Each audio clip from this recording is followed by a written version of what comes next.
Oui, bonjour, je suis Jean-Marc Lalonde, candidat dans le quartier 1 de la cité Clarence de Rutland. Je dis toujours, je retourne dans mes amours. Mes amours, c'est que j'ai été dans la politique municipale et provinciale, 25 ans au niveau municipal, donc 15 ans à titre de maire, et ensuite au niveau gouvernement provincial, à titre de député provincial, pour Glengarry, Prescott et Russell pendant 16 ans et 3 mois. J'aime la politique, j'aime à servir le public et j'aime à rendre de grands services à la population.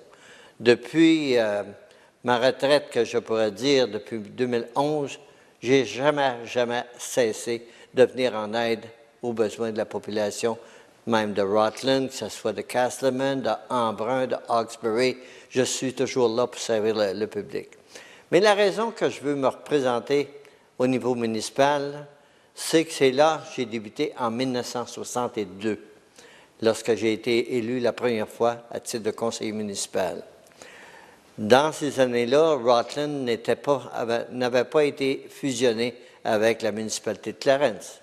Donc, la population, à mon arrivée au conseil municipal, était dans les environs 2800 personnes à Rutland.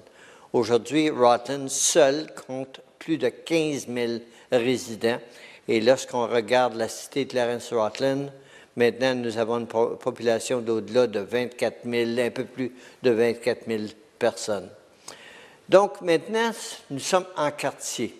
Moi, je me présente dans le quartier 1. Mais on doit dire que lorsque tu gagnes une élection, tu es le chanceux vraiment d'avoir apporté l'élection de ton quartier, tu dois t'assurer que tu es conseiller pour la ville en entier. La ville en entier comprend tous les secteurs de Clarence-Rutland, que ce soit Bourgette, Saint-Pascal, Hammond, Clarence, Cheney, tous ces endroits-là, tu es représentant de la municipalité. Donc, tes positions, tu dois les prendre pour le bien de tout le monde, non seulement que pour ton quartier. Je peux dire que les principaux projets que je veux voir, que je dis bien je veux voir, parce que lorsque tu es un conseiller, tu as une parole sur 9. Donc, tu dois travailler avec les autres membres du conseil afin de faire valoir tes sujets ou tes projets que tu as derrière la tête. Donc, un des premiers, c'est l'élargissement de la 1774. Je peux dire que j'ai travaillé sur ce projet-là depuis plusieurs années. Nous avons maintenant 40 millions du fédéral et 40 millions du provincial dans une réserve. J'ai reçu au mois de mai 2010 4 millions de dollars pour l'étude environnementale qui était pour seulement de chemin Cannon au chemin Landry. Les comtés ont accepté d'extensionner leur projet jusqu'à, on appelle ça le split, Saint-Laurent 417. Ils ont reçu un autre million de dollars. Mais c'est très, très important pour tous les gens de Rutland, pour ceux qui doivent se rendre à Ottawa pour leur gagne-pain, leur travail, mais aussi nos gens d'affaires de la municipalité de cité Clarence-Rutland. Lorsque je regarde, j'ai frappé à plus de 1290 porte à porte que j'ai consulté les gens. Je dis toujours, un élu municipal doit toujours être à l'écoute de ses citoyens. C'est ça que j'aime à faire lorsque je fais la tournée de cogner à toutes les portes. Il y a 1296 portes dans le secteur du quartier 1. Je l'ai fait à toutes les portes. J'ai même entrepris une deuxième visite. Mais lorsque je parle de nos gens d'affaires, il est très important pour une municipalité d'avoir un minimum, je dis bien un minimum, de 30 de son évaluation totale, elle devrait être du secteur commercial industriel. Autrement, le fardeau de la taxe municipale, des dépenses municipales, va sur le dos des résidentiels. Nous comptons seulement que 7 ici même dans Clarence-Rutland, qui est désigné comme évaluation commerciale industrielle. Et il faut tout faire afin d'attirer des commerces additionnels, il faut tout faire pour attirer de l'industrie. Lorsque l'industrie est venue s'implanter ici même à Rutland, après mes recherches, j'en revenais pas. le taux de taxe d'imposition pour une industrie est 289 plus élevé que le taux d'imposition résidentielle. 289 plus élevé. Donc, de quelle façon pouvons-nous attirer de l'industrie à Rutland lorsque nous sommes prêts à les recevoir, mais lorsqu'ils regardent vraiment notre taux d'imposition de taxes municipales, on s'aperçoit qu'il est trop élevé. Vous savez, lorsqu'on parle de commerce ou industrie additionnelle, je regarde toujours l'emploi, la création d'emplois. Lorsque je parle de la création d'emplois pour nos étudiants qui doivent poursuivre leur étude postsecondaire, que ce soit université ou collégiale à Ottawa, et ensuite pouvoir avoir de l'emploi ici dans les heures de congé, qu'on pourrait dire, de l'école, du collège ou de l'université. Mais aussi, un autre point qu'il faut regarder. Je regarde toujours, puis je trouve ça très regrettable, beaucoup de personnes prennent leur retraite, puis tout ce qu'ils retirent, c'est la pension de vieillesse et la CPP, la pension du Canada. Comment peut-on vivre avec seulement ces deux revenus-là? Donc, on regarde dans les commerces, durant le jour, maintenant, on est porté dans les grands commerces, dans les grandes villes, on est porté à embaucher des personnes à la retraite. Donc, durant la journée, ce sont des personnes à la retraite qui vont leur aider dans leur fonction journalière. Ensuite, le soir ou les fins de semaine, ce sont des étudiants. Donc, il faut absolument. Une autre chose que j'ai remarqué, je reviens sur la 1774. Maintenant, prenez la route vers Ottawa, de Rutland vers Ottawa. Vous allez vous apercevoir même à 6 heures et 7 heures le soir, 18 heures ou 19 heures, on pourrait dire en français, la circulation qui s'en vient vers Rutland. On s'aperçoit que maintenant, les gens, après leur travail, qui est terminé soit à 4 heures ou à 5 heures, on fait nos emplettes à Ottawa parce qu'on ne veut pas être pris dans la circulation en revenant. Souvent, j'ai descendu d'Ottawa, en me revenant à Rutland, je m'aperçois qu'à partir du chemin Trim, nous sommes arrêtés complètement. C'est un trafic vraiment qui n'est pas acceptable. Donc, c'est pour ça qu'il faut absolument travailler pour l'élargissement le plus tôt possible. Et puis, je suis convaincu que je peux m'asseoir facilement avec la Ville d'Ottawa, le maire Jim Watson et ses conseillers, afin de leur faire comprendre l'importance de l'élargissement de la 1774. Un autre point que j'ai à cœur, qui est un attrait touristique chez nous, c'est le parc du Moulin. Le parc du Moulin, là, allez là le soir, les fins de semaine, vous allez vous apercevoir le nombre de visiteurs que nous avons dans le parc. Nous avons un des plus beaux parcs qui est juste sur une de nos richesses, la rivière des Outaouais. Et puis, là, il faut absolument de l'infrastructure. Je regarde toujours le trottoir de bois qu'on pourrait avoir le long de la rivière. On appelle ça en anglais un boardwalk. Vous allez dans le nord de l'Ontario, l'île du Prince-Édouard. Qu'est-ce qui attire le tourisme? Ce sont les trottoirs de bois alentour de la municipalité qui contournent une de nos richesses que nous avons, la rivière des Outaouais.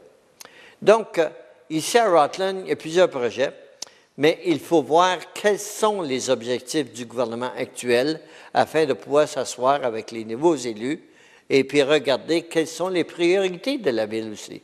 Mais je dis bien les priorités de la ville ou de la cité, que je devrais dire, c'est qu'il y a des priorités aussi bien à Bourgette, à Saint-Pascal, à Clarence, à Hammond. Il faut les regarder une après l'autre et puis de travailler en harmonie afin de pouvoir faire avancer les projets.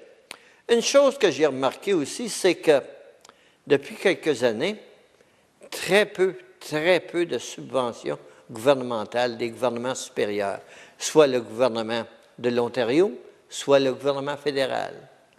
Je peux dire, dans les 10 dernières années, j'ai obtenu des projets qui ont été approuvés pour plus de 90 millions de dollars pour la cité Clarence-Rutland. On me dit, où prends-tu ce 90 millions de dollars? Bien, l'extension de notre système d'eau qui dessert maintenant Hammond, Cheney, Bourgette, Saint-Pascal, Clarence. Ensuite, ça, c'est à 26 millions de dollars. Ensuite, il y avait l'autre projet de faire les embranchements et puis repaver toutes les routes qui ont été concassées pour la construction ou l'installation d'infrastructures de la tuyauterie de l'eau potable. Ça, c'était un autre 25 millions. Ensuite, on regarde nos deux écoles ici, à Rutland-Lescale. Donc, ils demandaient des subventions pour l'agrandissement. Bien, il y a eu au-dessus de 12 millions qui étaient octroyés par le gouvernement de l'Ontario. Je regarde ensuite notre YMCA. Facilement, j'ai obtenu 3 millions de dollars seulement du gouvernement provincial. Nous avons la salle Optimis. Plus de 400 000 $ ont été contribués par la province de l'Ontario. Je regarde le CIA, l'Académie de hockey. Plus de 12 millions de dollars ont été obtenus. Et puis, je dois dire, même si le fédéral joue un rôle dans ça, si le provincial ne le recommande pas ou ne fait pas son travail pour obtenir ces subventions-là, les subventions, le gouvernement fédéral n'embarquera pas. Au mois de mai 2010, j'avais demandé depuis longtemps que je travaille pour l'élargissement ou le 4 voies de la 1774. Le ministre du Travail du temps, qui était Kathleen Wynne, qui est aujourd'hui la première ministre de l'Ontario, est descendue à l'Escale à Rutland pour faire l'annonce d'un montant de 4 millions de dollars pour l'étude environnementale. Ce sont seulement quelques points que je regarde pour la cité Clarence-Rutland. Donc, je pourrais vous en nommer plusieurs autres parce que dans les comtés unis, ou je pourrais dire Glengarry, Prescott et Russell, j'ai été capable d'obtenir plus de 600 millions de dollars de projets qui ont été approuvés pour notre région de l'Est. Je l'appelle ça la partie de l'Est éloignée de l'Ontario. En anglais, j'appelle ça the Far East, afin de pouvoir dire nous avons besoin de rattrapage dans notre région. Je dois dire, lorsque tu travailles pour obtenir davantage, tu dois travailler avec les conseils municipaux. Si le conseil municipal n'est pas prêt à embarquer, c'est très difficile d'être capable d'obtenir davantage. Il faut convaincre vraiment les conseils municipaux et les faire comprendre le pourquoi que les gens désirent obtenir similaire à ceux qu'ils ont, les projets qu'ils ont dans les grandes villes. Donc, chers amis, ce sont des projets que j'ai à cœur. Des projets à cœur, j'en ai plusieurs autres parce que je veux que la ville de Rutland soit un endroit qu'il fait bon vivre. Et puis je suis certain qu'en travaillant en équipe, je dis bien en équipe, si tu ne travailles pas en équipe, tu n'atteindras jamais tes objectifs. J'ai vraiment appris à travailler en équipe, c'est surtout lorsque j'étais instructeur de hockey. Si tu n'es pas un leader comme un instructeur, tu ne réussiras jamais. Si l'équipe de hockey ne travaille pas en équipe, tu ne gagneras pas. Je prends souvent un exemple, Jason Spezza à Ottawa. J'avais assez hâte qu'il parte, ce gars-là, parce que vraiment, c'était la pomme pourrite dans l'équipe. Il est parti. Donc, je suis confiant maintenant qu'on va fonctionner. Donc, au niveau municipal, au niveau conseil municipal, c'est similaire que fonder une bonne équipe qui doit travailler ensemble. Donc, ce sont des points. Je peux dire que mon expérience du passé a été très, très bonne. Lorsque je siégeais comme maire de la ville de Rutland, j'avais été appointé, j'avais été élu le 4e qui a obtenu le plus de points dans la province de l'Ontario. Même j'ai été fait le maire de Windsor dans une élection pour pouvoir contribuer à la province de l'Ontario dans ses projets futurs. J'ai été demandé de participer, j'ai été pendant 9 ans sur le comité de développement. Puis c'est là, ce comité-là, que tu peux voir les projets qui s'en viennent. Donc, c'est un avantage. Mais je dois dire que la municipalité doit participer à ces conventions, qui est la Convention des municipalités de l'Ontario et aussi la Convention de l'AFMO, l'Association française des municipalités de l'Ontario aussi, c'est un autre dont j'en suis un des membres fondateurs. Puisque c'est à ces endroits-là que tu fais les contacts, tu assistes à des ateliers qui te préparent pour tes projets futurs de ta communauté. Puis c'est très important qu'on participe. C'est pour ça qu'il était un certain temps, lorsqu'Ottawa-Carleton existait, je participais beaucoup aux activités d'Ottawa.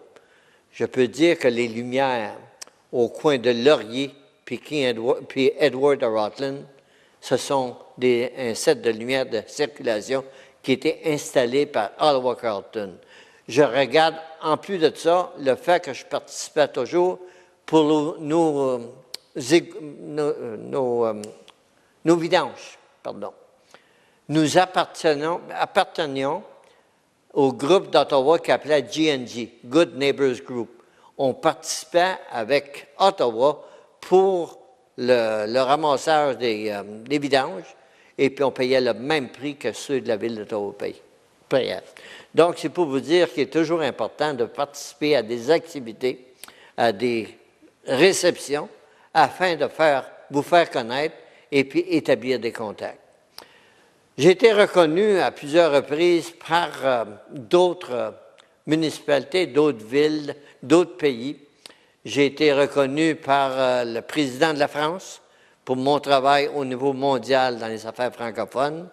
J'ai été reconnu par par la province de l'Ontario qui a été approuvée par les 76 pays pour la décoration de grand officier de l'Ordre de la Pléiade. Seulement 3 autres personnes dans la province de l'Ontario ont déjà reçu cette décoration, qui étaient David Peterson, Bob Ray et David Warner, qui est l'ancien président de la Chambre de l'Assemblée législative. Donc, je crois que je suis une personne qui est qualifiée pour reprendre un poste de conseiller ici à Rutland, que j'adore travailler pour le développement de notre ville et de notre cité Clarence-Rutland.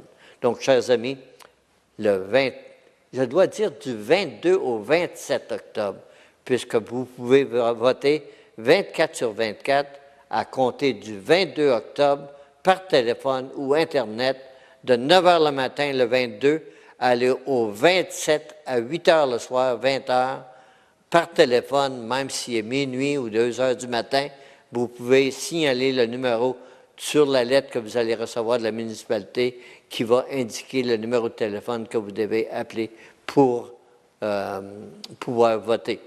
Donc, je dois dire aussi que durant le mois d'octobre, vous allez recevoir 2 lettres de la municipalité. Une lettre avec toute l'information ainsi qu'un mot de passe. Et puis la deuxième lettre, vous allez avoir un numéro d'identité. Et lorsque vous allez signaler pour la votation, ils vont vous demander votre mot de passe que vous avez reçu sur la première lettre ou la deuxième, et puis le numéro d'identité.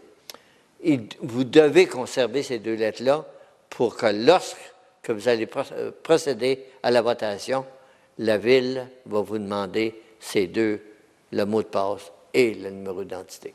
Donc, ce sont les grandes lignes pour moi. Je suis membre optimiste fondateur de Rutland, fondateur du hockey mineur de Rutland, et je suis un membre des Chevaliers de Colomb au 4e degré, ainsi que membre du Club Richelieu de Rutland. Donc, chers amis, n'oubliez pas du 22 au 27, la personne que vous pouvez choisir est, je crois, une personne qui a l'expérience et le leadership pour servir la population de Cité Clarence-Rutland. Merci. Hi, I'm Jean-Marc Lalonde, candidate for Ward 1 here in Rutland. I'd just like to go back and at the Municipal Council and continuing helping people in the community. I'm resident of Rutland since the age of 4. I was born in Saint-Pascal-Bellon. I have 41 years of experience in municipal politics and provincial politics. 25 years as municipal councillors and mayor for the last 15 years up to 1991. And then I went on to provincial as the MPP for Prescott and Russell from 95 to 99, and then Glengarry, Prescott and Russell from 99 to 2011. I enjoy serving the people every day. I have to say, when you're an elected member, you're on duty 24 hours a day, and I enjoy serving the people. My main goal for this election is the widening of Highway 17 174. I've been working on this for, I would say, a good 10 years. We had the environmental study done in 89 to 92.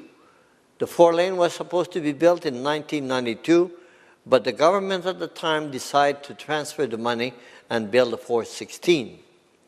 But when I went back there, I started working on it, and this is why the provincial government has promised $40 million, which is in the trust fund at the present time, and the federal government has promised $40 million, which is also in the trust fund. But in 2010, May 2010, Kathleen Wynne, who was the Minister of Transport at the time, came here in Rosslyn to announce $4 million for a new environmental study from Canaan Road to Laundry Road. And then the county says they had much of that money was could be used for the study from Canaan to the split, which is at Saint Laurent and 417. So they are still working on it, and I would promise you that I will be sitting down with the City of Ottawa, the Mayor Jim Watson, and try to get this going as soon as possible. We need this highway, 4-lane highway, because at the present time, the majority of the workers from Rosslyn has to travel to Ottawa every morning to go to work. And the business people in Rosslyn here are suffering from that, because at the present time, to come back after work around 3 o'clock, 4 o'clock, or 5 o'clock, the people are stuck in the traffic. What I found out is the people now, they decide to do their shopping in Ottawa after they are finishing their day's work. Because if they do come down immediately after the end of their work shift, they're stuck in the traffic. So instead of being stuck in the traffic, they do their shopping in Ottawa and be traffic-free in a certain way from 6, 7, or 8 o'clock coming back from Ottawa. So it is important. Why is it important for me also? Because a municipality, in the assessment, they should at least have 30% of their total municipal assessment as commercial and industrial. Here in Rosslyn, we only have 7% of our total assessment, which is commercial industrial. So really, the fact that we only get 7% from the commercial industrial, the burden is on the residential tax rate. This is why our taxes, municipal taxes, are so high in Rosslyn, because we don't have enough commercial industrial assessment. That is one thing. The second one is, well, 1 and 2, when I speak about the assessment, commercial, industrial, and residential assessment. The Parc du Moulin, we have to continue developing that park. It's a tourist attraction. It's a beautiful area. And on weekends, you have to go and pay a visit at the park. You will see how many people are going down there for picnic during the summertime especially. There's a beautiful natural resources, which is our Ottawa River. As a matter of fact, the Ottawa River, way back in '86, I decided to organize a group to clean up the Ottawa River. At one point, I had 117 men and women working on the Ottawa River to clean up the Ottawa River so we could bring back our natural resources, the beauty that we used to have. So really, 117 men working there. My time was free. I never got a payment for working and managing this project, which it did last until 2001. So really, these two are very important. Another factor is the parks in Rosslyn. We have to get the kids the assessment, the infrastructure, so we could have our kids to come and enjoy the living in Rosslyn. Dear friend, I've been working for the town for many years. In the last 10 years, I was able, as the MPP, to receive over $90 million of project approved by different government. I have to tell you, sometimes we get grants, which is grants 1/3 from the town, 1/3 or from the city, I should call, 1/3 from the provincial government, and 1/3 from the federal. But if the provincial government doesn't agree with the project, the federal will never participate. So this is why I'm saying in the last 10 years I was able to receive over $90 million worth of project for the city of Clarence-Rosslyn. The people are asking me, what, can you tell us the project? Yes, the water system program from Rosslyn to Hammond, Cheney, Bourget, Saint-Pascal, Clarence, Rosslyn, that was $26 million. And then the connection of the water main and rebuilding all the roads, that's another $25 million. The CIA Hockey Arena, $12.8 million. The high school here in Rosslyn, over $12 million. The YMCA, $3 million. The Optimist Hall, $460 million. The $4 million that I got for the EA of the 17 from Kinnan to Landry. Those are the major projects that we worked on, of which was a successful one. So really, my experience as municipal council, I was on the AMO board of directors. AMO is the Association of Municipalities of Ontario for 11 years. 9 years on the Municipal Development Committee. The Municipal Development Committee is very, very important. That's where you get to see when the projects are coming on for community. So this is why we have benefit, not only Rosslyn, I'm looking at St. Isidore, Plantagenet, they got project approved after finding out what was coming. But one thing that is very, very important, council has to participate to those conferences. AMO conference, Good Road conference, very important. That's where you get to meet the people, you establish contact, and also attend the workshop that explain to you all the projects are coming on, or really all the information a project that the government will put ahead in the near future. So it's very important that you participate. And this is one thing that I always did when I was at municipal council, and we were successful from that.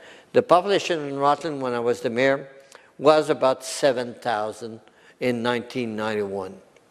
Today, the population of Rosslyn itself is over 15,000, and for the city of Clarence-Rosslyn, since the amalgamation in 1998, it's up to a little over 24,000. So a member that is elected for a ward we have to remember this. You have to remember this. Is a councillor for the whole city of Clarence-Rosslyn. He's not only a councillor for your ward, he's your rep, but you also have to take position which the whole community will win from your work that you'll be doing. So it's very important that a council work as a team, definitely as a team, because otherwise if you don't work as a team, you'll never go ahead or succeed in the project that you would put forward. So you have to remember, a councillor from a ward is a representative of your ward, but I cannot make a promise that this will be done for your ward because you have 8 other councillors to convince that the needs are in your ward. But you have to make a decision what is good for the community. When I say the community, the whole of municipality. So on October 22nd, from 9 a.m. till October 27th, 8 p.m., you are able to vote by phone or internet from 24 hours a day. No matter if it is midnight, 2 o'clock in the morning, you'll be able to vote. But vote for a person that has the experience and also the leadership for the good of your community. Thank you.